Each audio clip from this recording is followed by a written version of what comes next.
SG Consultancy Services. Study MBBS in Russia, Philippines, Uzbekistan.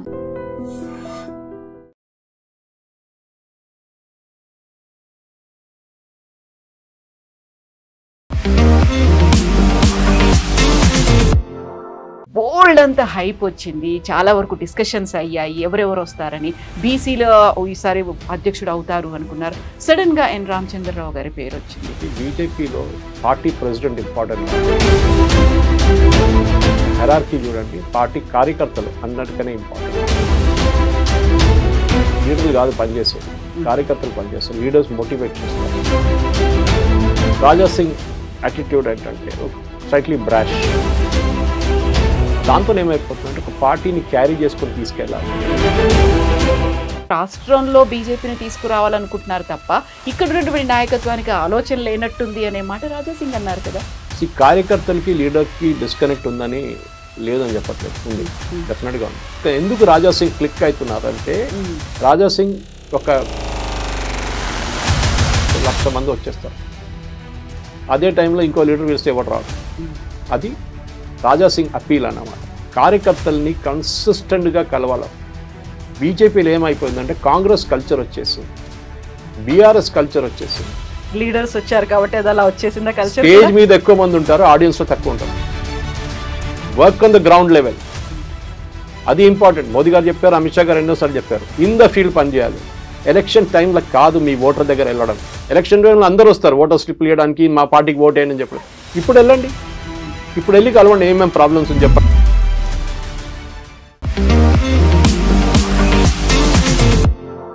నమస్తే, నేను Kavitha. Welcome to I dream news and నిజాలు.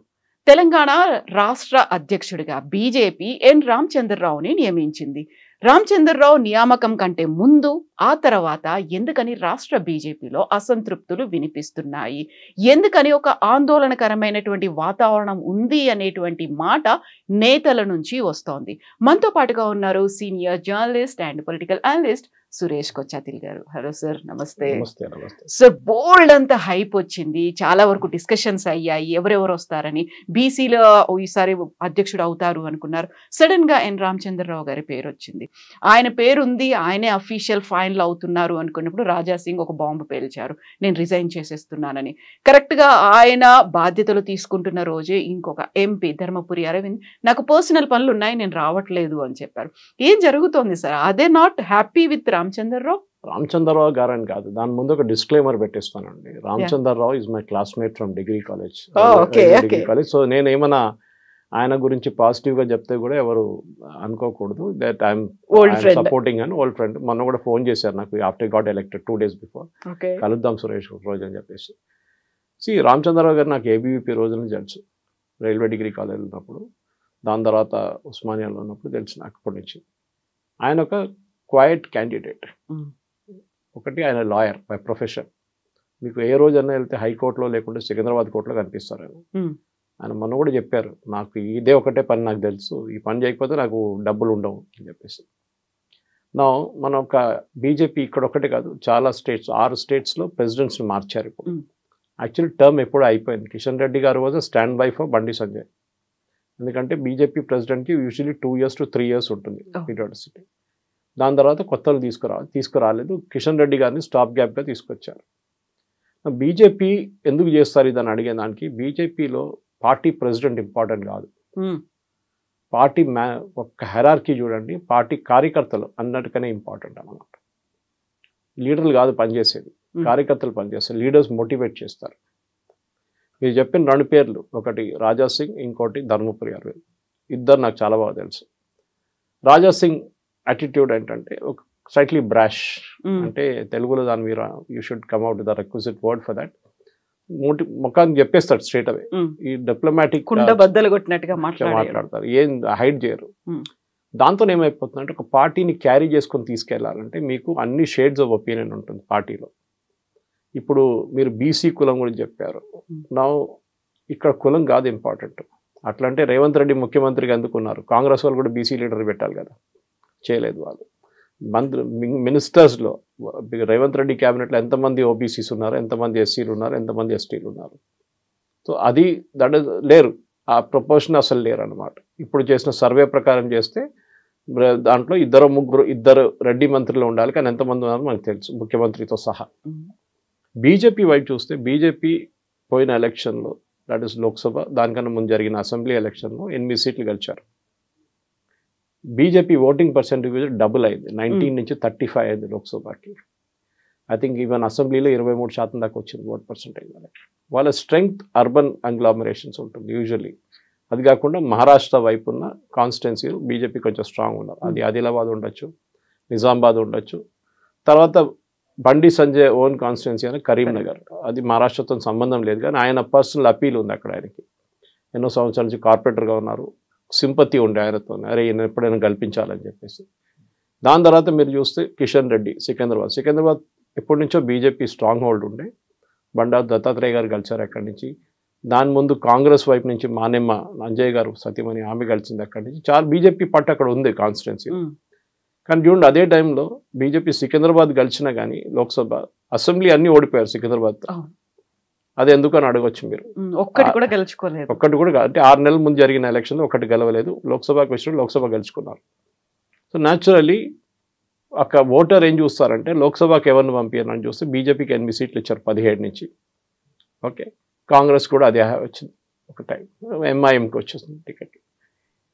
ఈ division of ఓట్స్లో చూస్తే మీరు మేనేజ్మెంట్ ఆఫ్ పార్టీ క్యాడర్ చాలా ఇంపార్టెంట్. మీద రాజస్థాన్ ముఖ్యమంత్రి పేరు అడుగుతాను, మీకు తెలుసండి. రాజస్థాన్ బీజేపీ చీఫ్ పేరు అడుగుతాను, మీకు తెలుసండి. ఎందుకంటే మీకు తమిళనాడు బీజేపీ చీఫ్ పేరు అడుగుతాను. అన్నామలై తర్వాత వచ్చిన అన్నామలై గుర్తుంటారు మీకు. ఎగ్జాక్ట్లీ అన్నామలైని ఎందుకు తీసుకొచ్చారు? ఈ వాజ్ నోబడి. ఒక ఐపీఎస్ ఆఫీసర్ కొన్ని ఉడిపిలో ఉన్న ఐపీఎస్ ఆఫీసర్, ఆయన వాలంటరీ తీసుకొని పార్టీలో వచ్చారు. అన్నామలై ఏం చేశారు? ఫస్ట్ నేను పెద్ద లీడర్ ఎవరిని పట్టించుకోను, దానికోసం ఆయన ఇప్పుడు పక్కన పెట్టారు వీళ్ళు బీజేపీ వాళ్ళు. నేను కార్డర్ బిల్డప్ చేస్తా అన్నారు. తమిళనాడులో బూత్ వైజ్ కార్డర్ బిల్డప్ చేశారు, first leader to do so.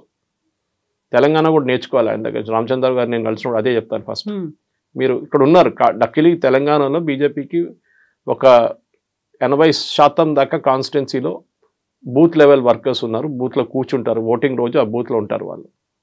అది అన్ని పార్టీకి కావాలని లేదు, ఎందుకంటే కాంగ్రెస్ లాంటి పార్టీ కానివ్వండి, మిగతా పార్టీలు ఎవరైనా బీఆర్ఎస్ లాంటి పార్టీలో వాళ్ళకు బిర్యానీ మందు డబ్బులు ఇస్తేనే వాళ్ళు బూత్లో కూర్చుంటారు.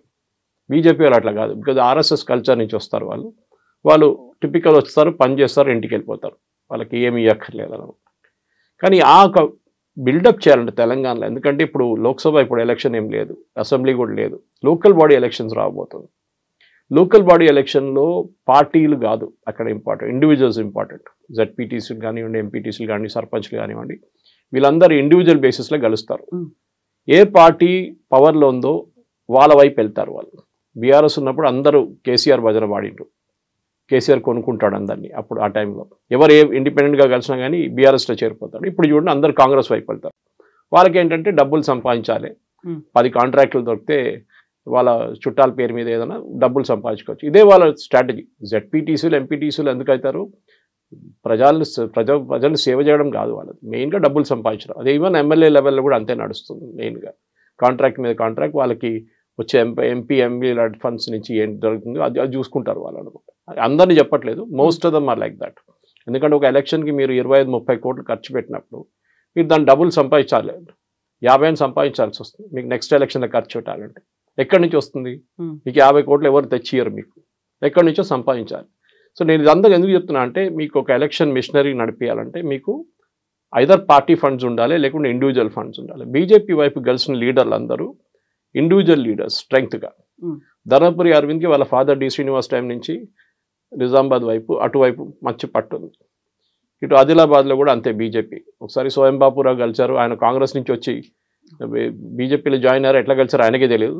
ఈసారి ఆయన రాకపోతే ఓడిపోతారని చెప్పిన ఊహాలు ఉన్నాయి, కానీ అప్పుడు కూడా బీజేపీ కలిశారు. అంటే ఇండివిజువల్ పార్టీ కాదు, ఇండివిజువల్ బేసిస్లో బీజేపీ అక్కడ గెలిచారనమాట. కార్యకర్తలు సపోర్ట్ చేస్తారు. ఇప్పుడు మీరు అడగొచ్చు, ఈయన్ని కొత్త ఒక ఆయన తీసుకొచ్చి ఎంపీగా మీరు ఆదిలాబాద్లో పెట్టినప్పుడు కార్యకర్తలు ఆయన కోసం పనిచేస్తారా లేదా అనేది. అది టాప్ నుంచి వస్తుంది ఒక ఇండికేషన్, పని చేయాలని చెప్పేసి పనిచేస్తారు. ఓకే, దాంట్లో మీరు చెప్పొచ్చు సంఘ్ వాళ్ళు ఉంటారా లేదా అంటే, సంఘ్ వాళ్ళు యూజువలీ పాలిటిక్స్లో డైరెక్ట్లీ దిగరు. వాళ్ళు జనజాగరణ చేస్తారు, ఎప్పుడు వెళ్ళి బీజేపీకి ఓటేయమని చెప్పారు, ఇండైరెక్ట్గా చెప్తారు వాళ్ళంతే, మంచి పార్టీకి ఓటేయండి అని చెప్తారు.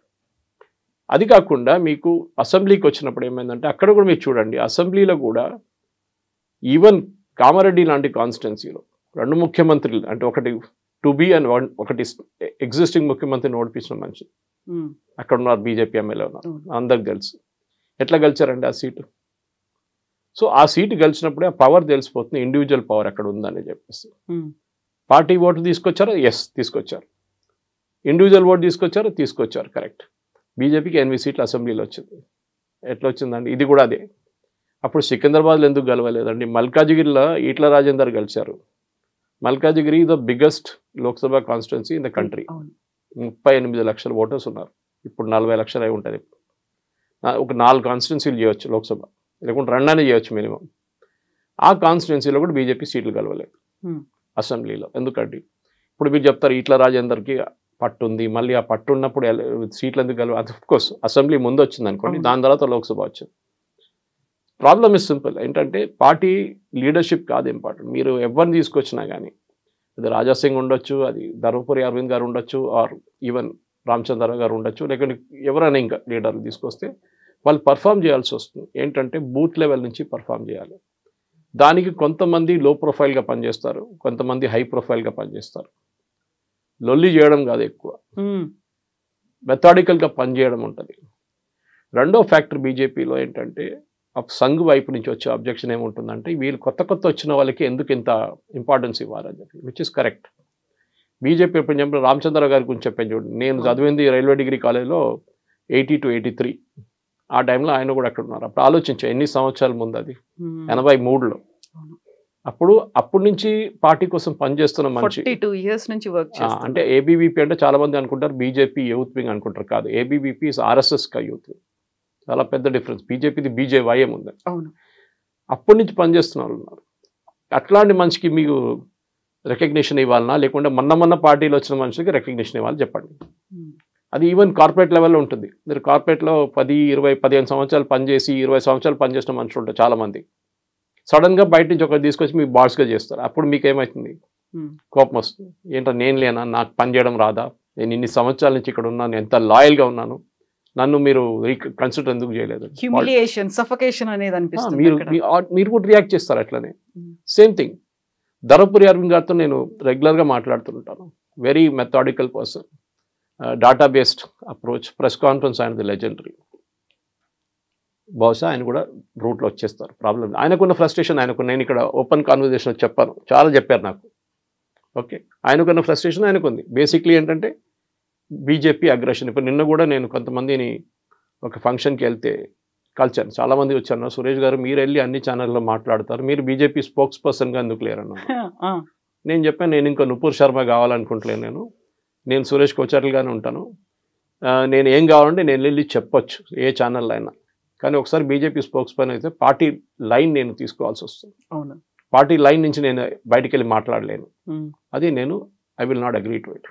నాకు నా ఇండిపెండెన్స్ కావాలి, నాకు నా ఫ్రీడమ్ కావాలి, నాకు నా బౌండరీస్ పెద్ద ఉండాలని ఉంది. సరే నేను అట్లనే ఉంటాను అనమాట. సరే పాజిటివ్గా చెప్పి ఇప్పుడు నువ్వు ఈ మాట్లాడుతున్నప్పుడు కూడా క్రిటిసిజం ఉంటుంది. ఈట్ల రాజేందర్ సపోర్టర్స్కి కొంచెం కోపం వస్తుందో, లేకుంటే రాజాసింగ్ సపోర్టర్స్ వస్తుంది. రాజాసింగ్ గారు నేను ఈ ఎలక్షన్గా దీనికన్నా ముందున్న ఎలక్షన్ కలిసినప్పుడు కూడా నాకు ఆయన గెలిచిన తర్వాత రెండో రోజు వెళ్ళి ఆయన మీట్ అయ్యాను అనమాట. గోషామహల్ ఆయన ఆఫీస్లో మీట్ అయితే ఆయన లిస్ట్ తీశారు. బీజేపీ ఒఫీషియల్ సెంట్రల్ లీడర్షిప్ నుంచి వచ్చిన ఒక list, BJP candidates for Telangana. అప్పుడు దీనికన్నా ముందున్న అసెంబ్లీ ఎలక్షన్లో దాంట్లో రాజాసింగ్ పేరు లేదు అని చూపించారు. సురేష్ వచ్చిన ఫస్ట్ లిస్ట్ ఇది, నా పేరు లేదు. గోషామహల్ నుంచి ఇంకో పేరు ఉంది, నేను చెప్పాను ఆ పేరు ఎవరిదని. దాని తర్వాత నెక్స్ట్ చూపించారు, ఎవరో ఆ పేరు కొట్టేసి రాజాసింగ్ పేరు పెన్తో రాశారు. అది I know top most party leader it is. ఆయన చేసిన పని, ఆయన రాజాసింగ్ని తీసుకొచ్చారు పార్టీలో. దీనికన్నా ముందు మీకు గుర్తుంటుంది, రాజాసింగ్ నుపూర్ శర్మ లాగానే ఒక స్టేట్మెంట్ ఇస్తూ సస్పెండ్ చేశారు BJP. Just before assembly election తీసుకొచ్చారు. రాజాసింగ్ అడ్వాంటేజ్ ఏంటంటే ఆయన కాన్స్టిట్యున్సీలో గోషామహల్, ఎందుకంటే దీనికన్నా ముందు బేగం బజార్గా ఉండేది, కొంచెం మళ్ళీ మారి కాంట్యూర్స్ అంతా మారింది. ఆయన constituency Lodh community, he's from Rajasthan ఈ లోధ్ కమ్యూనిటీ వాళ్ళు రాజాసింగ్ని గెలిపిస్తారు. టీడీపీ నుంచి వచ్చిన మనిషే కదా. సో ఆయన ఇండిపెండెంట్గా నిలబడినా రేపు గెలుస్తారు ఈజీగా, ప్రాబ్లం లేదు ఆయనకి. కానీ ఆయన దాన్ని బయటికి వెళ్ళి ఎంత పర్ఫామ్ చేయగలడు అనేది ఒక పెద్ద క్వశ్చన్ అనమాట. బీజేపీ వాళ్ళ ప్రెజెన్స్ ఎక్స్పాండ్ చేయడానికి చూస్తున్నారు. ముస్లిమ్స్ దగ్గర వెళ్ళట్లని చెప్పట్లేదు నేను, కానీ వాళ్ళ నార్మల్ జై శ్రీరామ్ క్రౌడ్ కన్నా బయటికి వెళ్ళి ఇంకా ఎక్స్ట్రా ఓట్లు తీసుకురావచ్చామని చూస్తున్నాం. మూమెంట్ మీరు రాజా సింగ్ తీసుకొచ్చిన ఏమవుతుందంటే, Raja Singh is a hardcore Hindu, there is no apologies ఆయనకి. ఆయన ఉన్న పాలిటిక్స్ ఆయనకు ఉంది. నేను ఇప్పుడు ఇక్కడ చూడండి, మహారాష్ట్రలో చూడండి, మహారాష్ట్రలో రాజ్ ఠాకరే ఉద్ధవ్ ఠాకరే కలిసి ఇప్పుడు ర్యాలీ చేయబోతున్నారు 5వ తారీఖు. ఎందుకంటే మరాఠీ మానూస్ గురించి. కానీ అదే సేమ్ టైం ఆయన రాజ్ ఠాకరే ఏమంటాడు, నేను Hindu not Hindi, I'm total Hindu అని. కానీ ఉద్ధవ్ ఠాకరే చెప్పగలరా? చెప్పలేరు. ఈజ్ అపాలజెటిక్ నౌ, ఆయన ముస్లిం వైపు వెళ్తున్నాడు. కేరళలో చూడండి, సురేష్ గోపి లోక్సభ సీట్ కలిసి మా ఊరు నుంచి, ట్రిచూర్ నుంచి, అక్కడ హిందువులు మినిస్టర్ కూడా ఆయన కోసం ఓట్ వేసిన హిందువులు ఉన్నారు అక్కడ. కానీ హిందూస్ మెజారిటీ లేరు అక్కడ ట్రిచూర్లో లోక్సభ కాన్స్టిట్యున్సీ. దాంట్లో మా అసెంబ్లీ కాన్స్టిట్యున్సీ కూడా వస్తుంది, మా ఇంటి వైపు ఉన్నది. అక్కడ క్రిస్టియన్ ఓటర్స్ ఓట్ చేశారు బీజేపీ. దానికి కారణాలు చాలా ఉన్నాయి. ఒకటి కమ్యూనిస్ట్ వాళ్ళ మీద ఉన్న కోపం కానివ్వండి, కాంగ్రెస్ వాళ్ళ మీద ఉన్న కోపం కానీ, లవ్ జిహాద్ ఇష్యూస్, అక్కడ క్రిస్టియన్ అమ్మాయిలు చాలా కనిపించకుండా పోయారు, దాన్ని ఉన్నాయి. ఇంకోటి అక్కడ ఉన్న క్రిస్టియన్ పాలిటిక్స్ కూడా ఉంటుంది. ఇప్పుడు బీజేపీ ఈ 8 సీట్ల నుంచి లోక్సభ 8 గెలవచ్చండి, దీనికన్నా ఎక్కువ బీజేపీ చేయలేరు. కానీ అసెంబ్లీలో మీరు 8 సీట్లు లోక్సభ గెలిచిన దాని కింద ఒక లోక్సభ సీట్లో 6 సీట్లు పెట్టుకుందాం. అసెంబ్లీ మినిమం 6 నుంచి 7 ఉంటుంది, 6 పెట్టుకుందాం.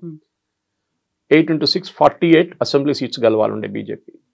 ఎందుకు 8కే పరిమితం? ఎందుకు 8? అక్కడే మీకు క్యాల్కులేషన్ వచ్చేస్తుంది, మిస్టేక్. బీజేపీ లోకల్ లెవెల్లో ఎక్స్పాండ్ చేయలేకపోతున్నారు. ఇప్పుడు దాకున్న పార్టీ ప్రెసిడెంట్స్ అందరూ మాట్లాడతారు. నిన్న కూడా ఇదే చెప్పాను, ఇదే ఫంక్షన్ కానీ చాలా మంది అన్నారు, సురేష్ గారు ఎందుకు ఇట్లా జరుగుతుంది, మీలాంటి వాళ్ళు ఇంత మాట్లాడతారు, మోదీ గారు 70 స్కీమ్స్ ఉన్నాయి, 70 స్కీములు ఉన్నాయి, ఆ స్కీముల గురించి మాట్లాడుకుంటా ప్రెస్ కాన్ఫరెన్స్లు పెడతారు పార్టీ ఆఫీస్లో, ఎందుకు చేస్తున్నారని నేను ఎప్పుడు చెప్తుంటా. ఇప్పుడు కూడా నన్ను చాలామంది బీజేపీ లీడర్స్ ఫోన్ చేసి లేకుంటే ఆర్ఎస్ఎస్ వాళ్ళతో ఇండైరెక్ట్గా నాకు మెసేజ్ పంపిస్తారు, ఏంటి సురేష్ గారు ఇట్లా పార్టీ తిడుతున్నారని చెప్పి. తిట్టట్లేదు, మీరు ఆ ప్రెస్ కాన్ఫరెన్స్ ముందు బంద్ చేయండి, అది వేస్ట్. మోదీ గారిని చూడండి, ఏ ప్రెస్ కాన్ఫరెన్స్ చేయరు మోదీ గారు, ఈ 11 సంవత్సరాలు ఎక్కడ చేయలేదు. ఆయన కమ్యూనికేషన్ మారిపోయింది, ప్రెస్ కాన్ఫరెన్స్ అనే కాన్సెప్ట్ పోయింది. ఇప్పుడు షియర్ వేస్ట్ ఆఫ్ టైం. ఇప్పుడు సో డిజిటల్ ఏజ్ ఉన్నప్పుడు ఏం ప్రెస్ కాన్ఫరెన్స్ అండి, మీరు డైరెక్ట్ ఒక 2-3 నిమిషాలు వీడియో చేసి వీడియోలు వేసేసి అది బికమ్స్ వైరల్. ప్రెస్ కాన్ఫరెన్స్ ఎవరు చూస్తారండి చెప్పండి నాకు? మీరు లైవ్గా చేసిన ప్రెస్ కాన్ఫరెన్స్ అనుకోండి, 3 గంటలు 4 గంటల టైంలో చేస్తారు యూజువల్లీ ప్రెస్ కాన్ఫరెన్స్. ఎవరు చూస్తారు? టీవీ ముందు ఎవరు ఉంటారు? ఇంట్లో హోమ్ మేకర్స్ ఉంటారు, ముసలోళ్ళు ఉంటారు, ఎవరు ఉంటారు దానికన్నా? వాళ్ళు చూస్తారా? బండి సంజయ్ మాట్లాడుతున్నారు, లేకుంటే కిషన్ రెడ్డి మాట్లాడుతున్నారు, లేకుంటే రామచంద్రరావు గారు మాట్లాడుతున్నారు, రాజా సింగ్ మాట్లాడుతున్నారు, వాళ్ళు చూస్తారు? చూడరు. ఫస్ట్ ఆఫ్ ఆల్ ఎన్నో ఛానళ్ళు ఉన్నాయి, ఆ టైంలో సీరియల్ చూసుకుంటూ కూర్చుంటారు హోమ్ మేకర్స్ అందరూ. ఆ టైంలో ఎందుకు వెళ్ళి ఈ ప్రెస్ కాన్ఫరెన్స్లో ఎందుకండి? ఇలా థ్రిల్ ఏంటంటే నెక్స్ట్ డే పేపర్లో వస్తుంది, నెక్స్ట్ టెలివిజన్లో నేను కనిపిస్తాను, కానీ దాని రిజల్ట్ ఏంటి? నేను ఎప్పుడు చెప్తూనే వస్తున్నాను, మోదీ గారిని చూసుకొని నేర్చుకోండి. మీరు డయింగ్ మీడియం లైక్ రేడియో తీసుకొని ఆయన మోదీ గారు మన్ కీ బాత్ చేశారు, ఎందుకు? టెలివిజన్లో చేయొచ్చు కదా, చేయలేదు. ఈ న్యూస్ పేపర్ ఫినిష్ అయిపోయింది, ఏజ్ అయిపోయింది న్యూస్ పేపర్ది. ఇప్పుడు జనరేషన్ న్యూస్ పేపర్ అసలు చదవట్లేదు. మళ్ళీ ప్రెస్ కాన్ఫరెన్స్ పెట్టి న్యూస్ పేపర్లో వచ్చిన న్యూస్ ఎవరు చదువుతున్నారండి? యంగ్స్టర్స్ చదువుతున్నారా? లేదు, వాళ్ళు పేపరే ఉంటారు. ఇప్పుడున్న జనరేషన్ పేపర్ ముట్టరు అసలు. 25-30 ఏజ్లో ఎవరు పేపర్ చదవరు. టెలివిజన్ చూస్తారా? చూడరు. పొద్దున్న 9కి వెళ్తే రాత్రి 8 గంటలకు ఇంటికి వస్తారు ఎవరైనా కానీ. ఇప్పుడు ఎవరు టెలివిజన్ చూస్తారు? ఎవరు చూడరు. అందరూ ఇట్లాంటి మొబైల్ ఫోన్లో వాళ్ళకి వస్తున్న న్యూస్ చూస్తుంటూ ఉంటారు వాళ్ళు. మీరు కమ్యూనికేషన్ స్ట్రాటజీ మార్చండి. So this is where even if నా రామచంద్రరావు గారిని కలిసి ఫస్ట్ ఇదే చెప్పబోతున్నాను. మోదీ గారికి ఉన్న స్కీమ్లో ఒక్క స్కీమ్ తీసుకోండి, ముద్రా లోన్ తీసుకోండి. 40 కోట్ల మందికి కంట్రీలో ముద్రా లోన్స్ వచ్చినాయి. అకౌంట్స్ 40 crore అకౌంట్స్, డబ్బులు చాలా ఖర్చు అయినాయి, అది డిస్పర్స్ అయింది అనుకోండి. దాంట్లో మినిమం తెలంగాణలో ఇక్కడున్న పాపులేషన్ కన్నా 6 కోట్లని పెట్టుకుందాం, 5 కోట్లు పెట్టుకుంటే కూడా 2.5 కోట్ల మందికి ఇక్కడ ముద్రా లోన్లు వచ్చినాయి. వాళ్ళ ఫ్యామిలీ మెంబర్ కూడా ఉంటారు కదా. ఆల్మోస్ట్ ఎవ్రీ ఓటర్, అంటే 80% ఆఫ్ ఓటర్స్కి బెనిఫిట్ అయింది. వాళ్ళు కుట్టు మిషన్ కొనుక్కున్నారో, కిరాణా కొట్టు ఎక్స్పాండ్ చేశారో, వెల్డింగ్ షాప్ పెట్టుకున్నారో, లేత్ మిషన్ పెట్టుకున్నారో, ఏమైనా చేశారు. వాళ్ళు కెమెరాలు కొనుక్కున్నారు చాలామంది నాకు తెలిసిన వాళ్ళు ముద్రాలో. ఎందుకంటే షూరిటీ అక్కర్లేదు, కొలాటరల్ అక్కర్లేదు మీకు. మీరు కన్వే చేయగలరా? చేయలేరు. This is where BJP Telangana has failed, miserably failed. నేను ఇప్పుడు ఎన్నోసార్లు చెప్పాను, మోదీ గారికి ఉన్న స్కీములు మీరు ఒక్క స్కీమ్ తీసుకొని మీరు పబ్లిసిటీ చేయండి, మీరు మాట్లాడకండి, ఆ బెనిఫిషరీని తీసుకొచ్చి కెమెరా ముందు కూర్చొని మాట్లాడిపించండి. They are the real brand ambassadors. వాళ్ళు చెప్తే చాలు మీకు, వాళ్ళు వాళ్ళ జీవితం గురించి మాట్లాడినప్పుడు your message gets conveyed. Leadership is not important. Modi గారు ఇప్పుడు జేపీ నడ్డా గారు ఇన్ని సంవత్సరాల నుంచి బీజేపీ చీఫ్గా ఉన్నారు. ఈ suppose to been replaced before the election, 24 election తర్వాత. ఇప్పుడు మనం 25కి వచ్చేసాం, ఆల్రెడీ జూలైలో ఉన్నాం. మార్చారా? మార్చలేదు. ఇప్పుడు కూడా ఆయన ఎవరిని పెట్టాలి, శివరాజ్ సింగ్ చౌహాన్ పెట్టాలన్నా, నితిన్ గడ్కరీని చేయాలన్నా అని చెప్పి అక్కడ పెద్ద చర్చ నడుస్తుంది. కానీ పార్టీ నడుస్తుంది కదా. ప్రాసెస్ ఇస్ ఇంపార్టెంట్, పీపుల్ కాదు. కాకపోతే ఇక్కడ కార్యకర్తలు, మన ముందు నుంచి కూడా బీజేపీ కార్యకర్తలు బేస్డ్గా ఉన్నటువంటి పార్టీ. కార్యకర్తలకి మనసులో ఏముంది, వాళ్ళు ఎవరు కావాలనుకుంటున్నారు అది ఆలోచించలేదు. At the same time double engine సర్కార్ అనేది చెప్తున్నారు. కార్యకర్తలు మనకి ఇక్కడ రాష్ట్రంలో బీజేపీని తీసుకురావాలనుకుంటున్నారు తప్ప ఇక్కడ ఉన్నటువంటి నాయకత్వానికి ఆలోచన లేనట్టుంది అనే మాట రాజాసింగ్ అన్నారు కదా. కార్యకర్తలకి లీడర్కి డిస్కనెక్ట్ ఉందని లేదని చెప్పట్లేదు, ఉంది, డెఫినెట్గా ఉంది. ఎందుకంటే కార్యకర్తల్ని ఎప్పుడు అడ్రస్ చేస్తారంటే, మోదీ గారు ఏదో మీటింగ్ పెట్టినప్పుడు, లేకుంటే అమిత్ షా గారు వచ్చినప్పుడు ఒక మీటింగ్ పెట్టినప్పుడు కార్యకర్తలు పిలుస్తారు. మీరు కార్యకర్తల్ని స్పెసిఫిక్ ఎమ్మెల్యే లెవెల్ కానివ్వండి, ఈవెన్ వితౌట్ ఎమ్మెల్యే కూడా ఉన్నప్పుడు కూడా కానీ, మీ సిటీ ప్రెసిడెంట్ లెవెల్లో ఉన్నా కానీ మీరు ఎంతమంది కార్యకర్తల్ని కలిశారు?